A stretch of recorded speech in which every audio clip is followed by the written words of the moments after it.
Hey everyone, I'm Nick Rafter. Welcome to Here's a Wild Thought. It's been a while since I've done one of these, and as you know, I prefer writing to podcasting, but with everything going on, I figured this is a good way of discussing some of those events and some of those issues. And obviously, I want to start with Minnesota and ICE and immigration and what looks like the fall of MAGA. Several months ago, after the elections in November, I said that it was the end of MAGA as we knew it, and I think that the decline is obviously continuing. It's obviously a year and a half too late, but I think you're seeing the end of the MAGA movement in its current form. But I would be very concerned, and I guess maybe it's trauma living through multiple versions of this, that MAGA is sort of one of those zombies that keeps getting resurrected. And, even if it's dead, dying now, I'm concerned that it won't be dead forever, and maybe that's just trauma talking, or maybe that's just the way American politics is.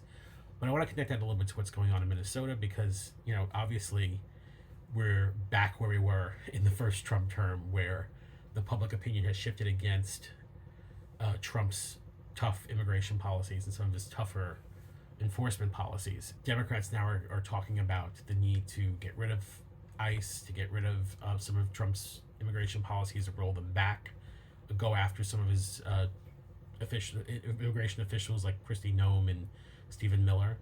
And I think that's probably where the public is now, but I would be very weary about whether or not that's where the public will be in 4, 5, 6 years.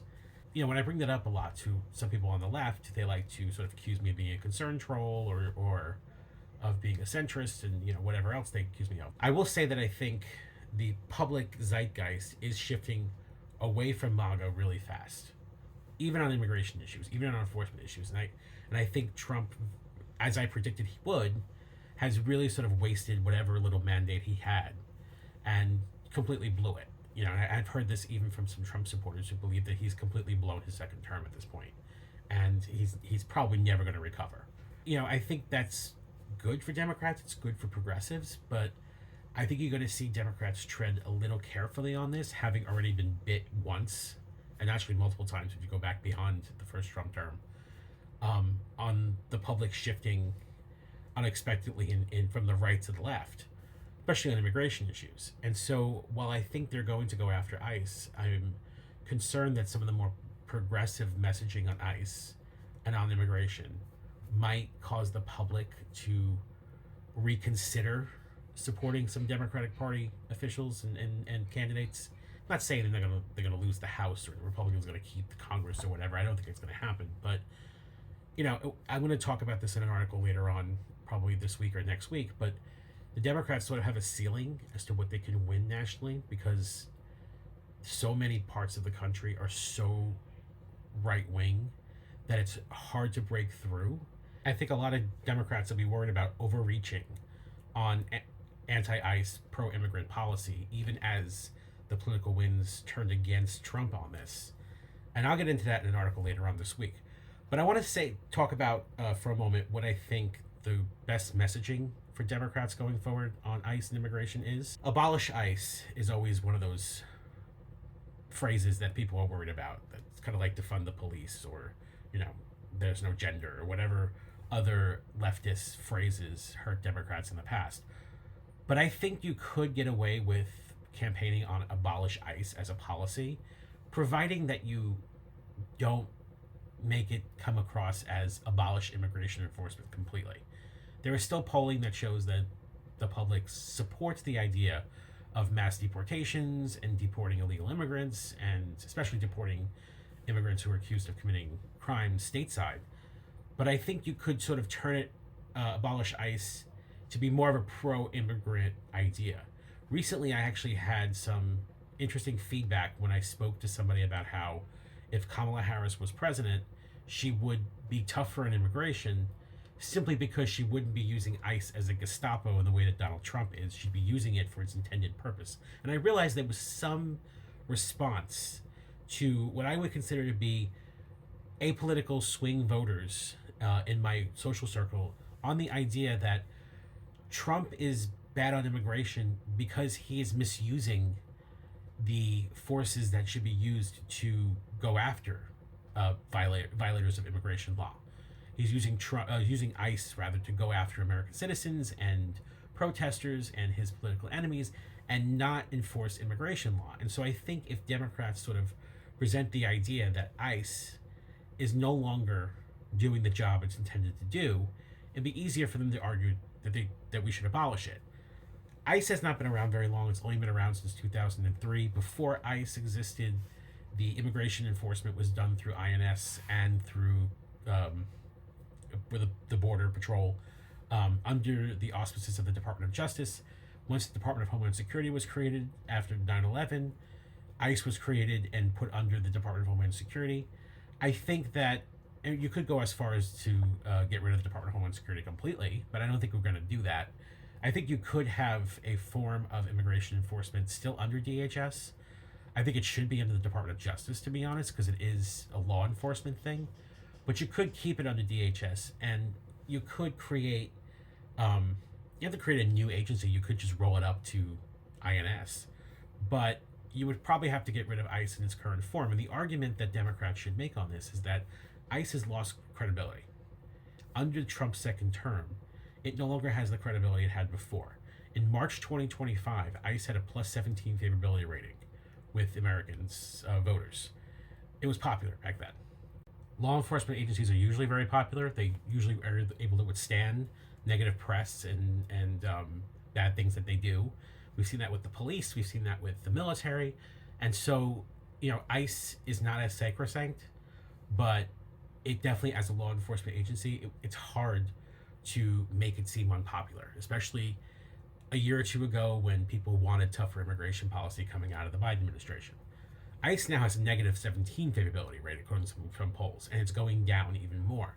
They're not popular anymore. And I think Democrats should argue why they're not popular, keeping in mind why they were a year ago. And that means you have to continue to support immigration enforcement. You have to continue to support the idea of deporting people who need to be deported, of securing the southern border and even the border people flying into the country as well, enforcing visa regulations, and doing all that while also exploring a path to citizenship to those who are here undocumented but are not causing any problems. And you do that by basically arguing that there needs to be an agency or a department or a force whose job it is to enforce immigration law, and that is it. That is what ICE was considered by the American people a year ago. Since then, it's basically become Trump's Gestapo. That's the reputation it has. The reputation is in tatters. It cannot be repaired. If Democrats make that argument and say we cannot repair the reputation that ICE has, it's just too damaged in a way that other institutions like the police have never been that damaged with the American public, then you can get away with abolishing it. And you can get away with arguing that we need to put immigration enforcement under a department or agency whose goal it is just to do immigration enforcement and nothing else. And to blame Trump for it. Trump is the one who destroyed ICE's reputation.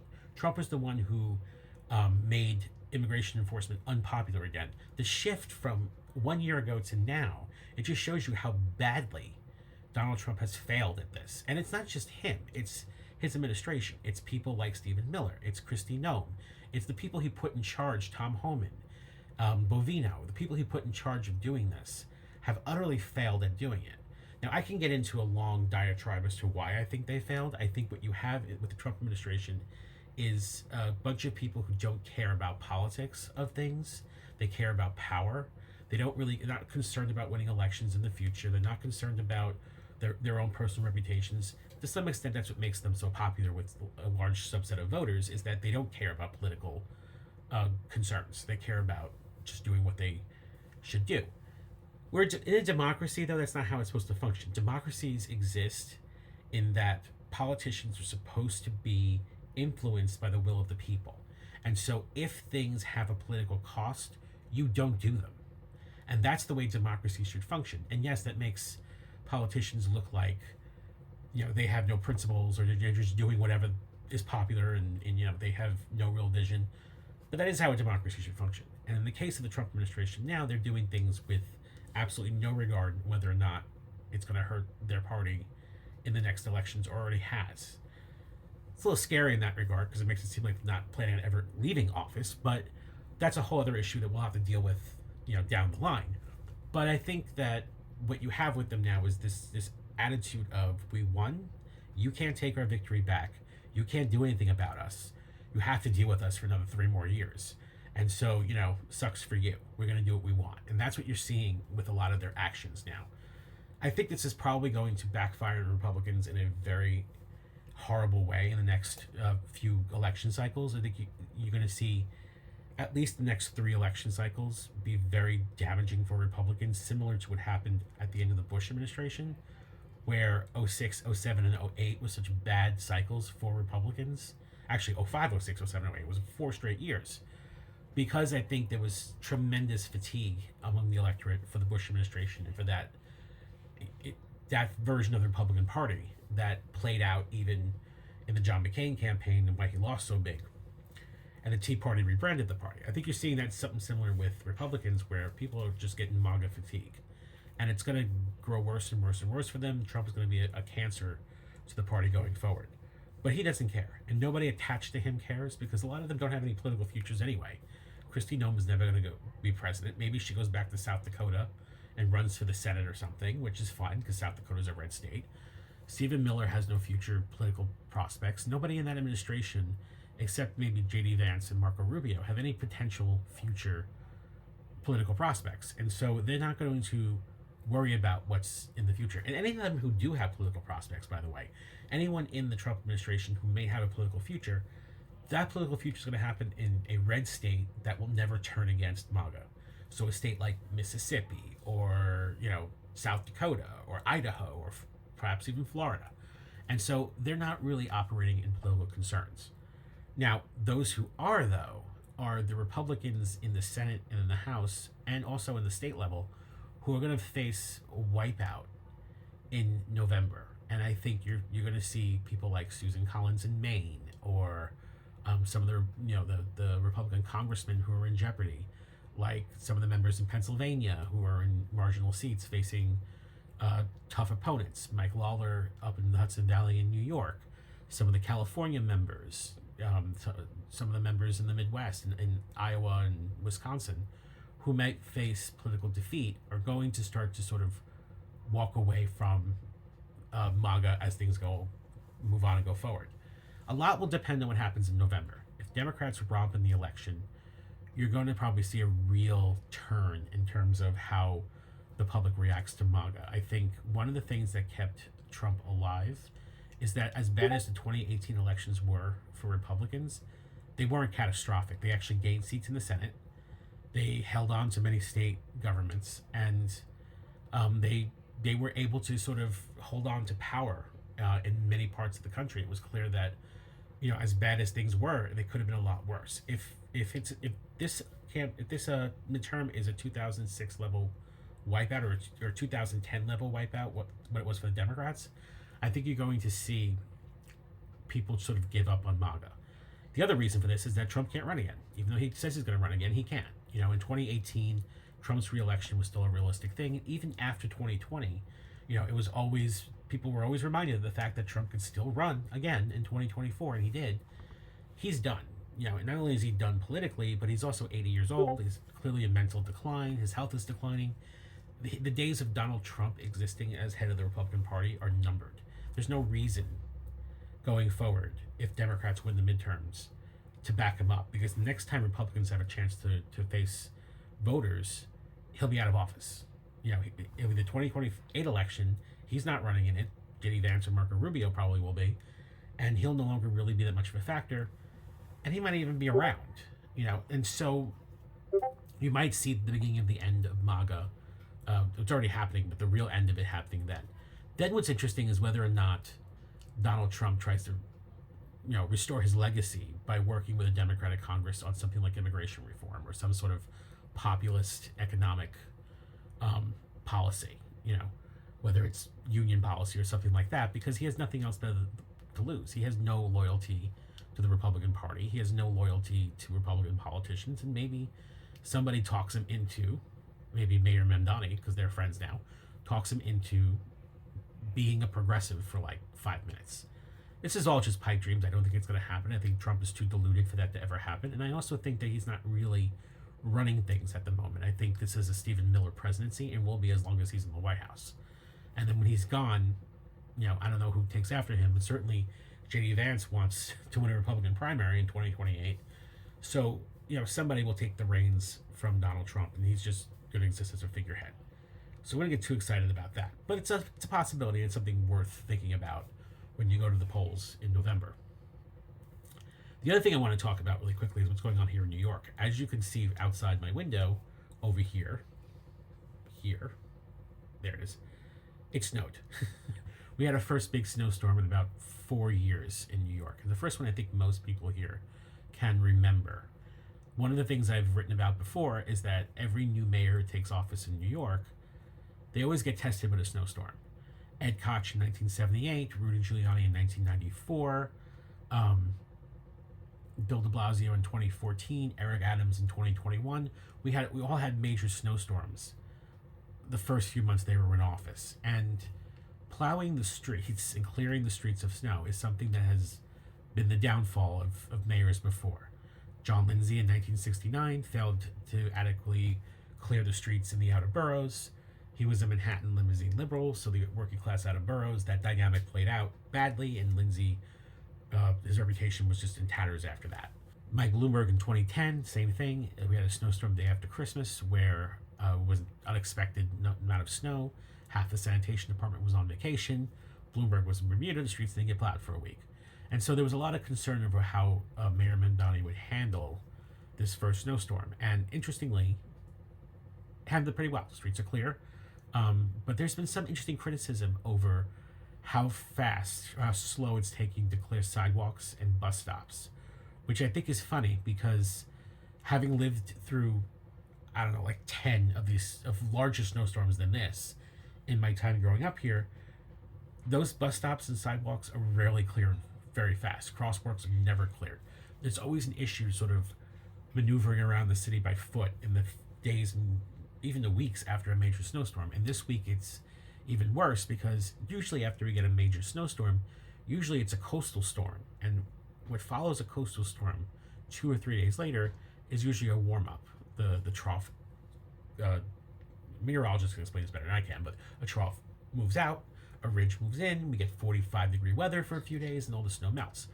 This is not happening in this situation. In this situation, what's happening is that a polar vortex is coming after the snowstorm, so it's been below freezing since Friday and will continue to be below freezing for the next 2 weeks. And as such, there's no chance of the snow melting. So it's just interesting to see the mayor get criticized for not being able to clear bus stops and crosswalks fast enough, even though that's something that typically happens in a snowstorm. Which brings me to the point of how is the mayor doing, which is something that people have asked me about in the last few weeks. It's too early really to tell, but I think that generally speaking, it's been fine. But he's going to face a real problem going forward, I think, with the city budget. The mayor said this week that the city faces a $12 billion budget deficit, which he blames entirely on former Mayor Adams, who left office last month.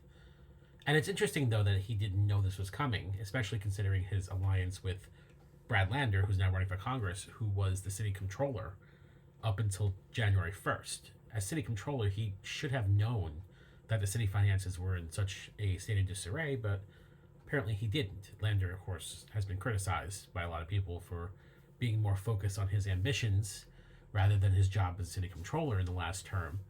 And this kind of, adds fuel to that fire as he faces a congressional campaign against incumbent Dan Goldman. At least at this moment, that seems to be what's going to happen. It'd be interesting to see if Goldman hits him on this, whether or not he's been asleep at the wheel while he was city controller. New York City has other than the mayor's office, 2 other citywide elected officials, the comptroller and the public advocate, both of whom are always held by people who generally want to be mayor or have future political ambitions. So it's not surprising if Lander had focused entirely on his mayoral ambitions and not on the job of controller.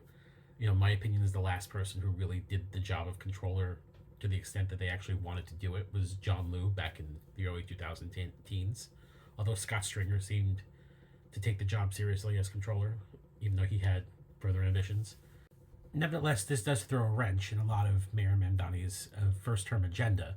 Not everything. He could still freeze the rent, which was his primary primary promise when he was running for mayor. He could still try to get free buses since that's a state thing. But as far as opening grocery stores, as far as expanding public housing and social services, it's going to be very hard to do that when the city is facing such a huge budget deficit. But I think this is an opportunity for him, not only as he's done, to call for the authority from the state to raise taxes on wealthy New Yorkers, which he's probably not going to get from Albany, but he has the opportunity to use that as a means of closing the budget gap and try to get public support for it. But also an opportunity to sort of sell the idea that he can manage a city in crisis. I wouldn't say the city's in crisis. He says the worst budget deficit since the Great Recession. I think he's sort of overstating the problem a little bit, but not entirely. And I think he has this opportunity because I hate to call him a cult figure because it's such a negative connotation to it, but he definitely has sort of a cult following among progressives in the city. And I think when you have that kind of following, as we saw with Donald Trump, you can get away with pretty much anything. And I think he has the opportunity to get away with sitting his supporters down and telling them that a lot of the pricey agenda items on their list will have to wait to a second term. He has to first clean up the mess that he was inherited. And he has the opportunity to do that because really expanding social services and spending more money and doing the stuff that he wants to do, it's going to be hard to do that when you have a federal government that is antagonistic towards the city and a state government is not giving you the authority to raise taxes. And so he really has this opportunity now to sell this idea that he has to put aside his ideals.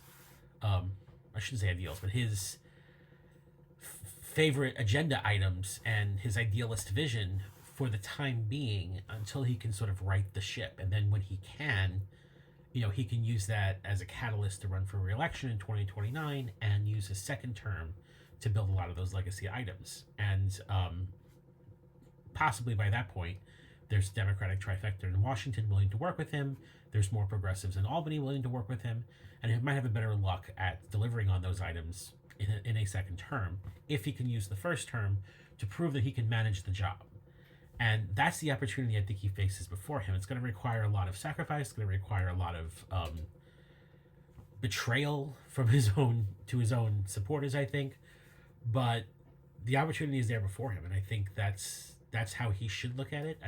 He doesn't listen to me, so I don't think that he's going to look at it that way. He's definitely surrounded himself with a lot of ideologues who will look at that as a betrayal if he's not sort of pushing, first of all, to raise taxes on the rich, which I'm worried he's going to spend his entire first year trying to get that done and failing.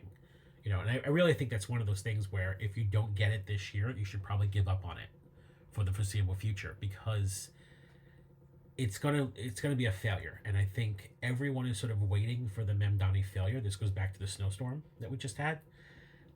Everyone was expecting a failure to plow the roads and manage the storm, and he didn't fail. And I think you're seeing a lot of his critics sort of pick and choose and cherry pick some of the issues in the city with the storm, the sidewalks, the bus stops, to try to sort of figure out like where he failed, and he obviously didn't. And so I think going forward, everyone's going to want a big Mamdani loss. And I think that if he keeps fighting for getting the authority to raise taxes on the rich, even beyond Albany saying no to him, he's going to look like he has no juice, even though he is a figure with a large following. That's just my opinion on that. I honestly think he's probably going to blow his all political capital trying to get Albany to agree to do that, and it's going to blow up in his face. But I've been wrong about him before, so we'll see what happens there. But generally speaking, I don't think that he's done a terrible job in the first month. I've definitely seen mayors who have face planted worse than he has. And I wouldn't say he's really face planted at all. I think a lot of New Yorkers, though, aren't really thinking about him at this moment. I think, someone said to me a few days ago they even forgot he was the mayor. And it's interesting considering how often he's on TV and how often he's on social media that, people aren't really thinking of him as the same level of a figure that they thought of like a Giuliani or a de Blasio. De Blasio was kind of omnipresent in his first few months, and he was just everywhere. And a lot of that was because a lot of people were so angry that he got elected that they wouldn't stop talking about him. And I don't see that same sort of mentality with Mamdani, that even the people who are angry about him being elected they're not really talking about it, and it'll be interesting to see going forward whether he's able to sort of keep his face in the news and keep the goodwill of the media going for him.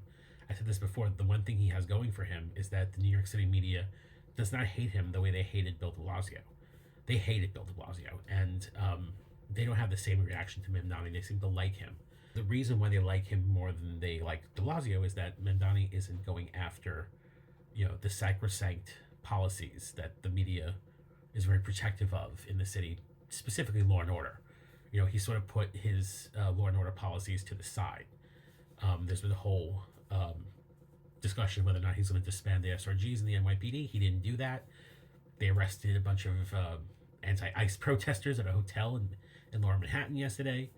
He condemned that, but he did not dedicate any time to saying that he's going to have these units in the police disbanded imminently. I think that that's something he's going to put aside. He's not going to mess with the police right now. He's going to try to focus on a lot of economic issues in the city. That's probably the smart thing to do, because not only is that where I think the city is with him, I think it's also keeps him from really making enemies of the media, who really, really, really love the police and really are sensitive to law and order issues.